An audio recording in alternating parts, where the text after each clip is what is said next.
बच्चन बाबूजी महाराज, तीसरा भाग, बच्चन 54, आगरा, 22 दिसंबर 1938। प्रीत से सब कार्रवाई होती है। जिस घाट का जीव ने आपा धारण किया है उसके मुताबिक प्रीत की धारें निकलती हैं। प्रीत की धार के साथ सूरत की शक्ति आती है। नीचे का घाट मलिन है, वहां की चीजों से प्रीत जोड़ने से सूरत का उतार नीचे और बाहर होता जाता है और मलिनता, स्थूलता, अपवित्रता आती जाती है। यही पाप कर्म है। जिस घाट का इसने आपा धारण किया है उसके मुताबिक प्रीत की धारें निकलती हैं। वहां सामान मौजूद रहता ही है, उससे संबंध करके कार्रवाई करने लगता है। प्रीत से सब कार्रवाई होती है। बिना प्रीत का संबंध कायम हुए कोई कार्रवाई नहीं हो सकती। हर प्रीत की धार के साथ सूरत की शक्ति यानी ताकत जाती है। नीचे का घाट मलिन है और वहां की चीजों और बासियों में प्रीत के द्वारा संबंध जोड़ने से सूरत की धार का नीचे और बाहर उतार और फैलाव होता है और जिस कदर ये होता जाता है उसी कदर ज्यादा मलिनता, स्थूलता और अपवित्रता आती जाती है। यही पाप यानी पाप कर्म है। सूरत की धार का नीचे उतार होना और बाहर बिखेर होना पाप है। नीचे घाट पर आकर बैठना ही पाप है। यहां सब इंसान अंतःकरण के घाट पर बैठे हैं। ये बड़ा मलिन घाट है।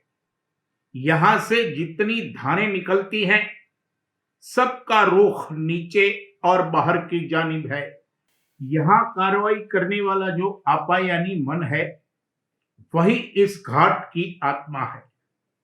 इसीलिए कहा है, पापो अहम पाप कर्माहम पापात्मा पाप संभवः। मैं पाप रूप हूं, पापों का करने वाला हूं, पापी आत्मा हूं और पाप से उत्पन्न हूं। ईसाई भी यूं कहा करते हैं कि तुम्हारी आत्मा पापी है और पापों से मोक्ष नहीं हो सकती जब तक कि ईसा मसीह पर ईमान और भरोसा नहीं लाओगे। हजरत ईसा ने पापों का निवारण करके उनसे मोक्ष प्राप्त की, इसलिए जो कोई उन पर एतकाद और ईमान लाया उसको भी मोक्ष प्राप्त हुई थी, मगर उसी वक्त जबकि वो मौजूद थे और ज्यादा से ज्यादा उसी दर्जे की जिस दर्जे की नजात उन्होंने खुद हासिल की थी उससे ज्यादा नहीं। इसका मुफस्सिल बयान नीचे किया जाएगा। जब तक नीचे के घाट का आपा न टूटे ऊपर के घाट पर जाना नहीं हो सकता। आपे से मानन पैदा हुआ है, यानी इसने मान लिया है कि फला बात ऐसी है और उसके मुताबिक उस पर विश्वास कर लिया है। जैसे इस देश में ये मानन पैदा हुआ है और उस पर विश्वास पैदा हो गया है कि यहां बगैर रुपए के कोई काम नहीं हो सकता। जब तक इस देश की संपत्ति का आसरा और भरोसा दिल से न निकले तब तक इससे ऊपर के देश की कैसे आशा बन सकती है और कैसे वहां जा सकता है। इसलिए आपे का ढीला होना और टूटना लाजमी और जरूरी है, वास्ते इसके कि सूरत अंतर में और ऊपर को चल सके। इसके लिए जहां जहां इसकी प्रीत की धार जाती है वहां से उसको वापस लेना होगा, उसको उल्टाना पड़ेगा। बगैर उसको वापस लाए हुए इस देश से तवज्जह नहीं हट सकती और बंधन नहीं छूट सकते।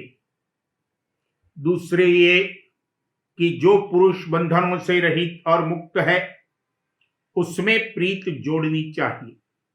जो स्वयं निर्बंध है वो दूसरों को भी निर्बंध कर सकता है, सिवाय इसके दूसरी रीत नहीं है। इसी निमित्त इस देश में संत साध महात्मा इस अरसे में बराबर आते रहे हैं और आते हैं, और इससे पहले कलाएं व अवतार और पीर पैगंबर कुतुब औलिया वगैरह आए। जब जिस देश या लोक में जाने का अधिकार जीवों में पैदा होता है तब वहां से कलाएं और अवतार वगैरह आते हैं और वो अपने से प्रीत जुड़ाकर इस देश से छुड़ाते हैं और उस देश में ले जाते हैं जहां से कि वो आते हैं। सूरत पर निहायत ही बारीक और सूक्ष्म रेखाएं थीं, करीब करीब अदृश्य थीं, यानी इस कदर बारीक थीं कि दिखाई भी न दें। वही मूल कारण सूरत के नीचे उतार होने का है। अपने अपने घाट पर आकर उन रेखाओं का विस्तार हुआ और वहां कार्रवाई करने की ताकत जो गुप्त उनमें रखी हुई थी अपनी सतह पर आकर खुली और इस देश में कार्रवाई कराई। जब यहां कार्रवाई करके और बरतकर वो ताकत क्षीण और जर्जर हो तब यहां से चलने का समय आवे और अधिकार पैदा हो। इतने मानी में सब मतों में जो अंतर्मुख कार्रवाई और अभ्यास कराने वाले हैं ऐक्यता है कि उनके आचार्य अधिकारी जीवों को अंतर में ऊपर की जानिब ले गए और सबने उपदेश किया कि इस देश को छोड़ो, बगैर इसको छोड़े हुए इसके परे और ऊपर के देश में नहीं जा सकते। जो मत केवल सामाजिक यानी बातें बनाने के हैं वो इस झैल से खारिज हैं। उनकी तो कोई गिनती ही नहीं है। जिन मतों में अंतर में चलने की कार्रवाई कराई जाती है वो इस झैल में आते हैं। अब उनमें भेद ये है कि किस मत के जारी करने वाले आचार्य किस मुकाम और स्थान से आए अथवा उन्होंने अपने सेवकों को किस मुकाम पर पहुंचने का इष्ट बंधाया और अभ्यास करा के पहुंचाया। मुसलमानों के यहां दिले सनोवर, दिले नीलोफर और दिले मुदव्वर कहा है। इसके ऊपर खुदा है, खुदाए अजीम है और अर्श व कुर्सी है, मगर जो खुद खुदा है उसका भेद और पता किसी को नहीं मिला। संतों ने खास दो मत बतलाए हैं, एक पिंडी दूसरा ब्रह्मांडी। वैसे नाभि चक्र पर मन है वो पशुवत और ज्यादा मलिन है। अंतःकरण का मन नर मन है। इसके ऊपर सूर और देवता यानी फरिश्ते वगैरह हैं। तीसरे तिल यानी पिंड के नाके पर दिले मुदव्वर है। इसके ऊपर 3 बड़े देवताओं के रूप हैं। उनके ऊपर जाकर ज्योति के दर्शन होते हैं। उसके ऊपर ब्रह्म और पार ब्रह्म पद हैं और सबके परे और ऊपर खुद खुदा का देश शुरू होता है, जिसका भेद और पता संतों ने और फुकराए कामिल ने दिया। बाजों ने तर्क दुनिया कहा, यानी इस संसार को छोड़ो, और ऊंची गति वालों ने तर्क उकबा कहा, यानी परलोक को, जैसे बहिष्ट और स्वर्ग वगैरह, यानी पिंड देश को छोड़ो।